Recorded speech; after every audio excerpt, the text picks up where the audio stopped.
guys, it's Mike with Alpha Reptile, back with another video today. Today we are back with Ashley's. You might have seen her on one of my other videos. I hope you're as excited as I am for this $500,000 reptile unboxing. As you can tell, there's some pretty crazy things in this order. And today we are back again going over a 1,700 head import. Let's go.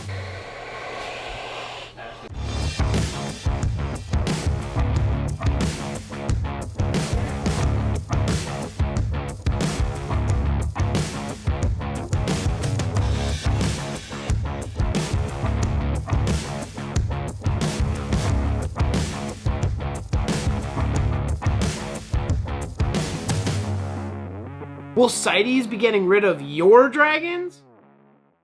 The whole point of today's video is for me to show you guys some of the rare reptiles that came from Europe to Canada, and I guess most of them ended up going to the States.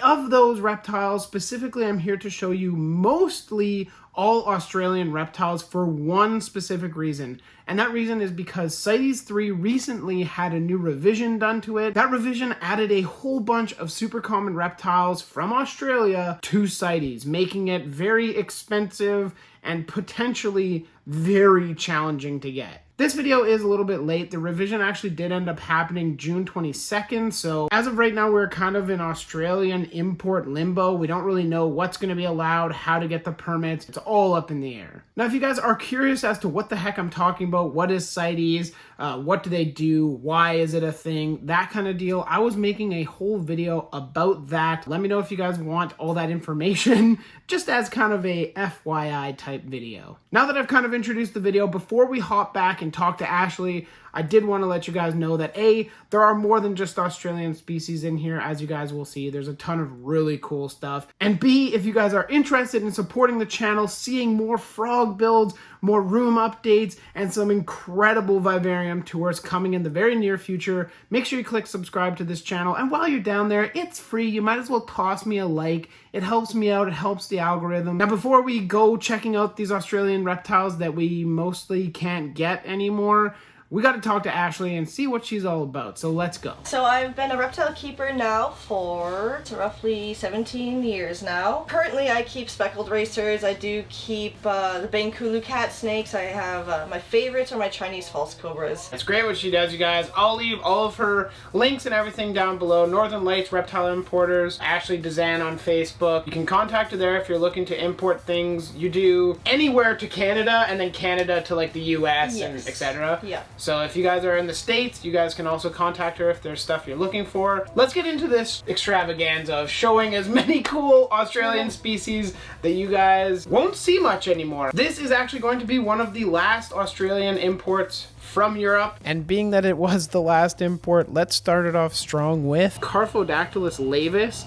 And this beautiful lizard right here is a perfect example of why we try not to use common names as descriptors, because this is also a chameleon gecko. Another familiar genus to you guys might be the Urodactylodes that Brie and I have, and they're also called chameleon geckos. So you see where the issues come up here. These guys are found in Australia in tropical rainforests. They like it very cool with a maximum temperature of about 75 degrees Fahrenheit. So they like it chilly, but I mean, just look at these guys. They're so cool. Ashley described it as a cross between an Ardua masobe and a leaf-tail gecko, and I couldn't agree more. Now that you've seen an animal that you've probably never heard of, here's an animal that you guys might be a little bit more familiar with. This is just a standard but beautiful bearded dragon. Ashley, any idea on what morph this guy is? Not a clue. It's a high red bearded dragon. These are just identifying marks here, so when the breeder sent them, they sent the right animal. Nothing to do with the coloration. It's not defecation spots, and none of that shenanigans. And now to clear up any confusion that might have been caused by that initial clip of me with this bearded dragon, no, Pagona viticeps is not on CITES 3, so no need to worry for all you beardy lovers out there. But speaking of dragons, here's one that is just so much cooler. This is something you guys have probably seen before.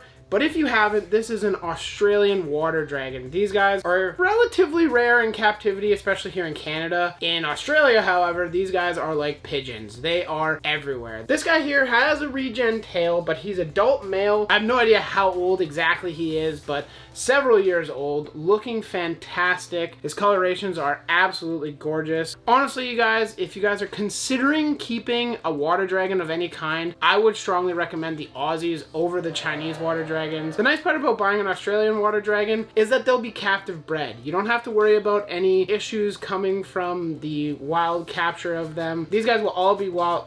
Nope, not all wild caught. These guys will all be captive bred, so you really don't need to worry about it. Guys, right here, we have some insanely rare low-cal shingleback skinks. These are the Rottnest Island or the Konawi. Australians out there, help me out, please. Let me know in the comments down below how you pronounce that. Look at that. We got a male and a female pair. Absolutely stunning. The female is not like super thrilled with me being right here, but she is gorgeous. The male is, again, a stunner as well. Shinglebacks are a very, very interesting species because in Australia, they are absolutely everywhere. However, throughout the rest of the hobby, they fetch a hefty price tag and are very extremely rare.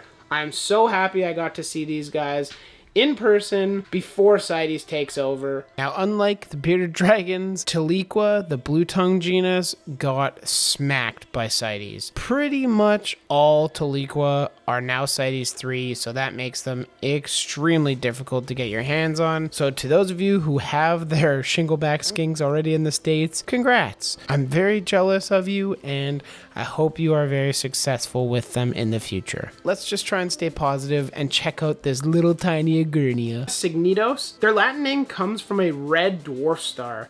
As you can tell, kind of lives up to that name. Oh, we don't want them to zoom in away, but this is a very rare species of skink. They're a super interesting species because they actually raise their young in small family groups. Not something that you see every day. Again, I'm sure this is going to the US, but just a stunner of a lizard. Now that we've covered a few Australian species, we're going to dive into the world of Strophrus.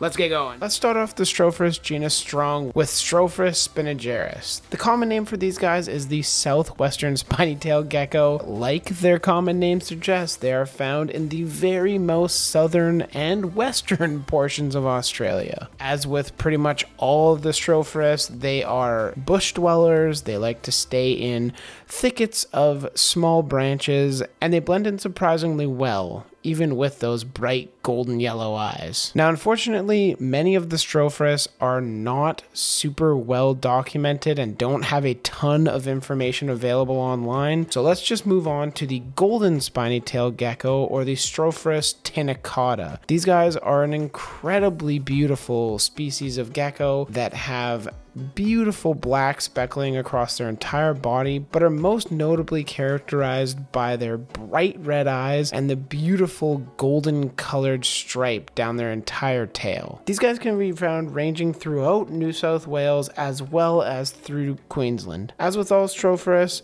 they too possess the ability to spray some nasty smelling liquid out from their tail. Rounding out the group of Strophrus that came in, the Strophrus assimilis was another very hard to find any information about online member of this genus. So all I could really find is that, again, they are bush dwellers and enjoy thickets of small branches, and they range through the interior of Western and South Australia, so they don't quite meet up with Spinageris. Now that you've seen a whole bunch of Aussie stuff and we've rounded out the Strophrus that came in, let's move to some rear-fanged friends and talk about some Boega. This little shoelace right here is a baby Boega cyanea. You guys can see the beautiful green head on them. In just a few moments here, you will see what an adult looks like, but spoiler alert, it doesn't look anything like the baby counterpart. Boega cyanea, or commonly known as the green cat snake, are a rear-fanged species of colubrid found throughout much of Asia, through parts of China and India, all the way down through Thailand and even through Vietnam. These guys are nocturnal and primarily feed on lizards, but will also eat frogs, birds, and other snakes too. As I mentioned, they are rear-fanged and typically counted as harmless to humans, and to back this up, they're one of the more calm species in terms of Boega at least. Now that you've seen the baby Cyanea, this is an adult version of what they turn into. So over time, they go from a pinkish orange to gray and then completely green, usually by the age of 3. They are definitely one of the more placid of the Boega genus. They're one of the smaller species within the genus. Continuing on the Boega train, we have a Boega dendrophylla divergens. These guys are from Luzon and Polillo. You can see just how gorgeous these snakes are. These are one of like the holy grail Boegas that you guys can find. These guys actually stay quite a bit smaller than Melanota and some of the other Boega dendrophylla. These guys will top out around 5.5 feet. I have something incredible that we might be able to get to see in the wild. These are Malagasy cat-eyed snakes. One of the very cool snakes from Madagascar. These guys are rear fang venomous. They are similar to a Boega, but not from the same genus. They have a similar common name, but not at all related. These guys are something that you don't often see in captivity. There is a few different color morphs of these. These ones particularly are kind of a yellowish tan pattern, as you guys can see. They're quite bulletproof and top out around 4.5 feet. I am about to get smacked in the face by one of them. And little spoiler alert, you guys heard that we might be able to see them in the wild. Hopefully that is the case. And now this is an insanely expensive gecko that is quite common in North America, except this is the red albino, a much more expensive color morph of the barking gecko, or otherwise known as the thick-tailed gecko, I believe. I mean, you can see the thickness of its tail, so I'll believe it. Definitely a very neat gecko species.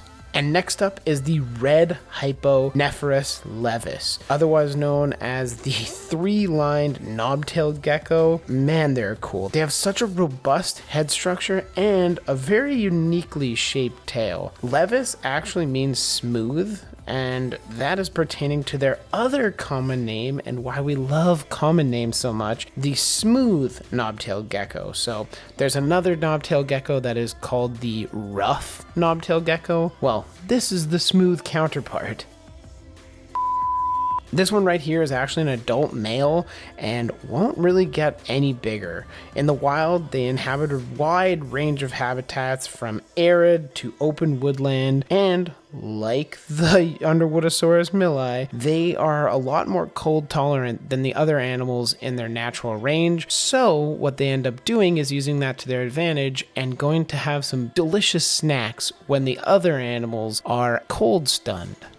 These two geckos here, I don't want to spend much time on. I didn't film all that much, but these are giant bronze geckos, or Aileronix trachygaster, a species of gecko that I've never even heard of before, but they are endemic to the Seychelles Islands, and man, they were big, and holy smokes were they aggressive. They would definitely give a lychee a run for its money. And coming down to one of the final animals, this is an incredibly rare anole, especially in North America. This is the blue beauty anole, or Anolis equestris podior. These guys are one of the crown jewels when it comes to anoles. They are extremely rare, super colorful and vibrant. I'm just happy I got to see one in person, to be totally honest. So Ptyas carinata, the keeled rat snake. Large adults. They come all the way across from Southeast Asia. And as you can see, they don't have a very good attitude. Primarily frog eaters for the most part, but they do switch over.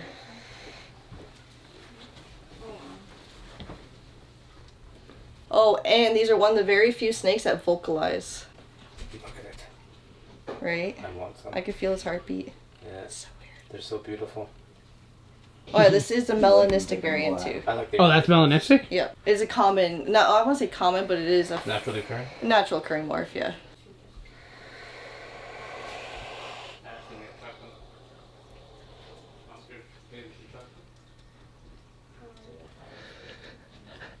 Alright you guys, and that wraps up the video here at Ashley's house. Thank you very much for having me. It's always awesome seeing all these insane species that come in. You are really a blessing for the hobby. Canada, US, Europe, it is awesome to have you as a friend and to be invited to your palatial kingdom here filled with some beautiful animals. Ashley, where can they find you? Northern Lights Reptile Imports on Facebook, or my personal profile is probably the easiest way to get a hold of me if ever. It's Ashley Dezan. Or just email, which is northernlightsreptileimports@gmail.com. It's a mouthful, is what it is. If you guys are wondering where the 1,650 other animals that you didn't see come in, there's a bunch of inverts that came in. There's a bunch of other random, like, smaller water dragons, stuff like that. Yeah. It's all stuff that I figured maybe wouldn't quite make it into this video. I hope you guys enjoyed. If you did, leave a comment down below. While you're down there, feel free to click the like button. And if you want to see more videos like this one, click subscribe. We'll catch you in the next one. Later.